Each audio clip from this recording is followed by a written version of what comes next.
तुळजाभवानी मातेची मूर्ती अफजल खानाने हत्तोड्याने फोडली होती असे बरेच लोक म्हणतात, पण इतिहास काही वेगळाच आहे। तर बघा, अफजल खान आपल्या महाराजांना पकडण्यासाठी लाखोंची फौज घेऊन निघाला होता। पण जेव्हा त्याला कळालं की हिंदूंची आस्था आणि महाराजांची कुलदेवी ही तुळजाभवानी आहे, तर तो तुळजापूरला आला आणि तुळजाभवानी मातेच्या गाभाऱ्यात उभा राहिला आणि समोर असलेली आपल्या मातेची मूर्ती त्याने मोठमोठ्याने हसत आणि हत्तोड्याच्या मदतीने तोडून टाकली।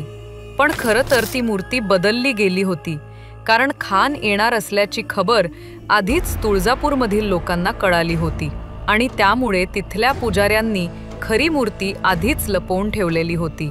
अफजल खानाने त्याच दिवशी आपण जिच्या पोटात 33 कोटी देव मानतो त्या गायीला देखील त्याने मंदिरातच मारले होते। आणि अशा या अफजल खानाचा शेवट आपल्या महाराजांच्या हातून प्रतापगडाच्या पायथ्याशी झाला आणि त्यावर आधारित हा पोवाडा ऐकून जा आणि फॉलो करायला मात्र विसरू नका।